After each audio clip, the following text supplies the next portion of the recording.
Election देखिए, अभी मैं आप लोगों के माध्यम से बोलना चाहता हूं कि जो ईवीएम से चुनाव हो रहे हैं अभी भारत देश में जो चल रहा है, उसमें मध्य प्रदेश, छत्तीसगढ़, राजस्थान और साथ में लोकसभा के जो 2019 के जो चुनाव कराए गए थे, उन सब में व्यापक लेवल पर, बहुत बड़े लेवल पर गड़बड़ियां थी। कमीशन ऑफ इंडिया इसको भी इसमें बड़ा निर्णय लेना चाहिए। क्या लिया है आप लोग खुद बताइए, पूरे भारत देश के लोगों से मैं पूछना चाहता हूँ। जब honourable chief justice he of India की पूरी जिम्मेदारी बनती है क्या? इलेक्शन कमीशन ऑफ इंडिया हर चीजों में सोता रहता है। मैं आप लोगों के माध्यम से बोलना चाहता हूँ, इनके सबने उसका वीडियो भी देखा है। करेक्ट, पूरे भारत देश का वीडियो पूरे लोगों ने देखा, और उसके पास हिम्मत नहीं इलेक्शन कमीशन ऑफ इंडिया के पास कि कोई निर्णय ले ले। आप जिस तरह से चंडीगढ़ का चुनाव हुआ है वो इलीगल है, इलीगल से वहां पर तरीके से मेयर का चुनाव कराया गया है। Point number 1। पॉइंट नंबर 2, जिस तरीके से आप लोग खुद पूरे भारत देश के लोगों से पूछना चाहता हूं कि जब इंडिया अलायंस के लोगों ने 20 वोट पाए और उसके साथ में आप देखिए जो अपोजिट पार्टी थी बीजेपी 12 वोट पाती है, 8 वोट का डिफरेंस किस प्रकार से इलेक्शन कमीशन वहां पर जो प्रोसाइडिंग ऑफिसर है उसको ख़त्म करने के लिए 8 वोट के डिफरेंसेस को क्रॉस मारता है, उसके बाद उसमें सिग्नेचर करता है और उसको रिजेक्ट करने के लिए क्या क्या तरीके बनाता है। पूरे भारत देश के सामने वो वीडियो वायरल था कि इलेक्शन कमीशन ऑफ इंडिया जो मध्य प्रदेश, छत्तीसगढ़, राजस्थान में ईवीएम यूज की गई थी, बैलेट पेपर वीवीपैट यूज किए गए थे, चिप यूज की गई थी, कोडिंग यूज की गई थी, उसको तुरंत ही डिस्ट्रॉय कर दिया गया। क्यों किया गया? हमारा सेकेंडरी एविडेंस है, क्यों किया गया? आपके माध्यम से मैं बोलना चाहता हूँ, आप खुद बताइए कि इसका मतलब है आपके अंदर में कहीं ना कहीं गड़बड़ियाँ हैं। इसके जुडिशरी सिस्टम को आपने, भारत देश के पूरे इलेक्शन कमीशन के सिस्टम को प्रश्न खड़ा कर दिया। भारत देश जैसे विश्व के सबसे बड़े लोकतंत्र के सामने आपने यह प्रश्न खड़ा कर दिया कि इलेक्शन कमीशन ऑफ इंडिया इस समय पर वर्तमान में फ्री और फेयर इलेक्शंस नहीं करा रही है।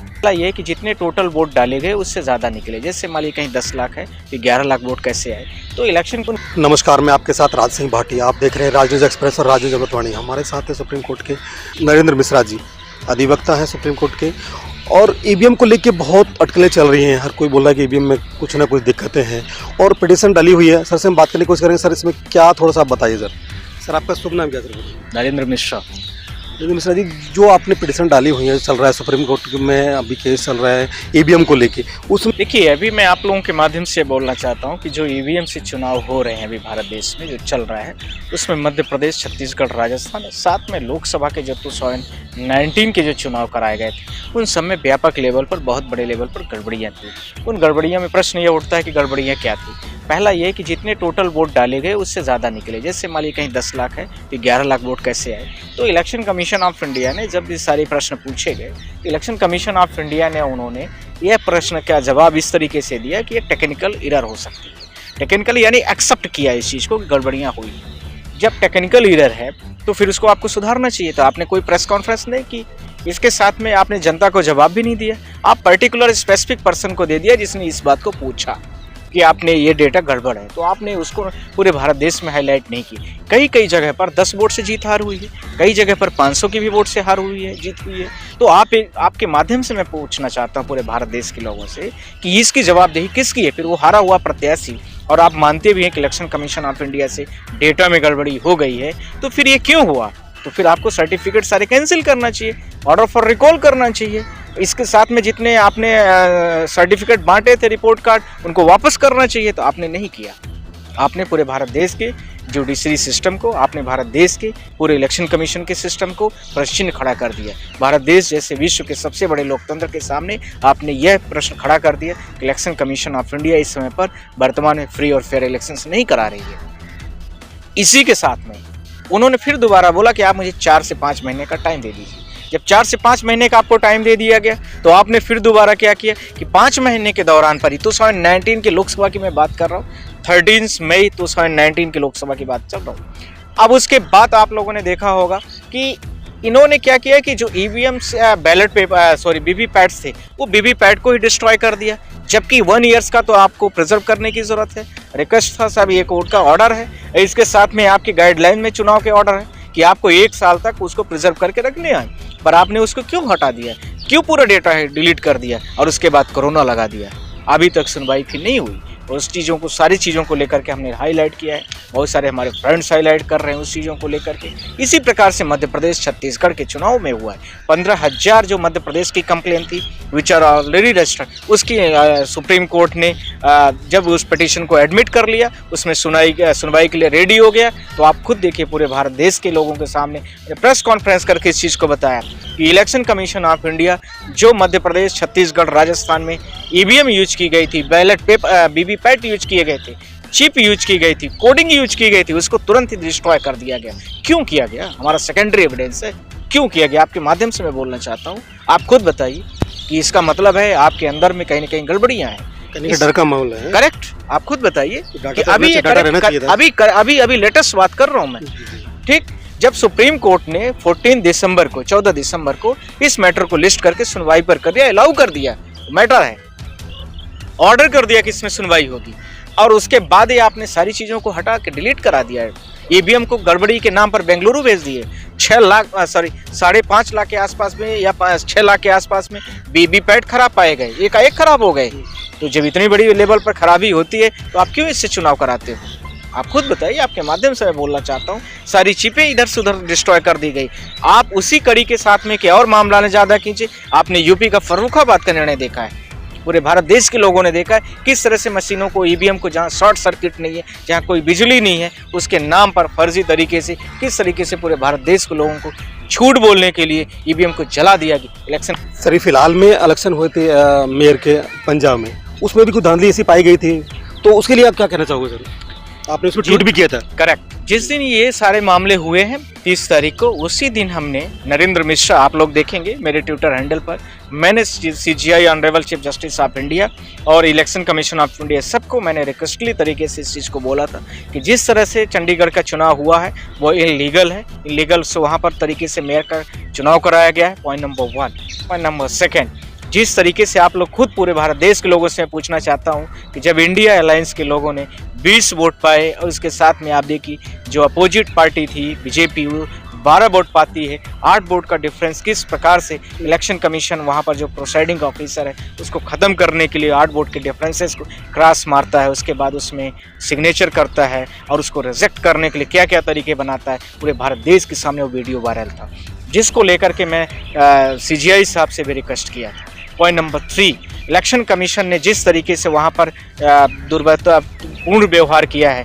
वह भारत देश की नैतिकता, भारत देश की लोकतांत्रिक हत्या की है। इस लोकतांत्रिक हत्या को लेकर के honourable chief justice of India ने कल यह बोला है कि इस प्रकार के ऑफिसर पर तत्काल एफआईआर होनी चाहिए।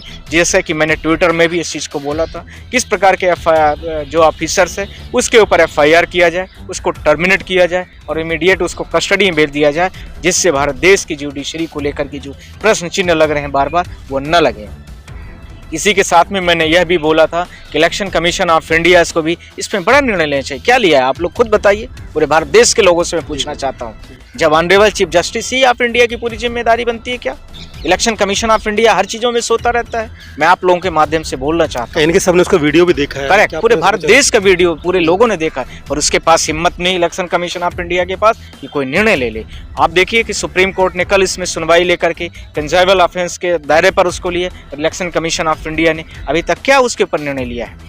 Honourable chief justice of India ने यह भी बोला कि ये सारी चीज़ों की वीडियो रिकॉर्डिंग, सारी चीज़ें 5 बजे तक कल थ्रू जनरल रजिस्ट्रार के ऑफिस में चंडीगढ़ हाई कोर्ट में प्रोड्यूस करना है, जमा करना है। और इलेक्शन कमीशन ऑफ इंडिया ने जितने भी मेयर के चुनाव में जो चीज़ें हुई हैं वो सब उसको जमा कराया गया है। इसके साथ में फर्दर प्रोसीडिंग में 7 फरवरी तक की जो बैठक है उन सब के ऊपर स्टेटस को कर दिया गया, अर्थात स्टे लगा दिया गया। इसके साथ में यह मैटर को मंडे के लिए लिस्ट किया गया, और उन्होंने इसके साथ में बोला कि भारत देश के लोकतंत्र की हत्या हम इस प्रकार से नहीं अलाउ कर सकते हैं। यह भारत देश की लोकतंत्र की हत्या है। इसी प्रकार से प्रोसाइडिंग ऑफिसर्स पूरे भारत देश में काम करते हैं। ये कितने बड़े लेवल पर, व्यापक लेवल पर एक चिंता का विषय है। यह कहीं न कहीं यह भी दिखाता है कि जो इलेक्शन पिटीशंस हमारी भारत देश की सुप्रीम कोर्ट में फाइल्ड हैं, उनको लेकर के वह सारी चीज़ों पर उन्होंने डिक्टेशन कर लिया है, उनके मॉनिटरिंग पर है। तो उन्होंने इसी के माध्यम से बोला है कि इलेक्शन कमीशन ऑफ इंडिया ये ध्यान रखे कि हम हर चीज़ों पर वॉचिंग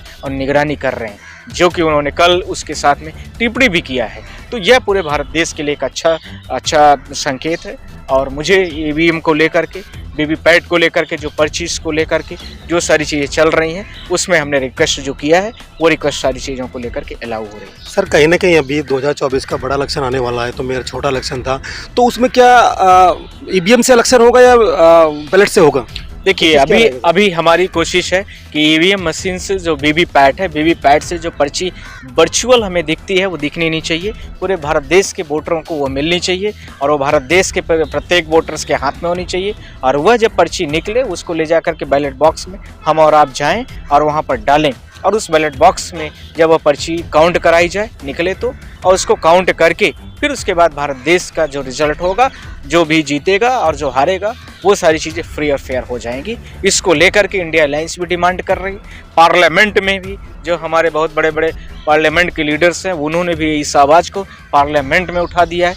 जनता के बीच में आप जैसे मीडिया वाले उठा रहे हैं, सुप्रीम कोर्ट में बहुत सारे वकील हमारे जैसे लगे हैं और पूरे भारत देश में वकील लड़ाई लड़ रहे हैं। और इस बार 2024 का चुनाव के पहले मैं आपके माध्यम से बोलना चाहता हूं कि वीवीपैट से जो पर्ची निकलती है उस पर्ची के माध्यम से बैलेट बॉक्स के माध्यम से बैलेट बॉक्स में डाली जाएगी, और जो बैलेट बॉक्स के माध्यम से पर्ची निकलेगी उस पर्ची के आधार पर चुनाव की वोट की काउंटिंग कराई जाएगी। सर कहीं ना कहीं माननीय प्रधानमंत्री जी कल लोकसभा में बोले हैं, उन्हें बोला कि बीजेपी 370 उन्होंने हटाया है और 400 पार, तो इसमें क्या लगता है कि वो वोट पड़ने से पहले ये भविष्यवाणी कर रहे हैं? भविष्यवाणी सच होती है क्या सर? देखिए ये उनका अधिवक्ता हो। नहीं ये सब मेरा विषय नहीं है। मेरा विषय है कि हमें किस तरह से फ्री और फेयर इलेक्शंस का होना चाहिए।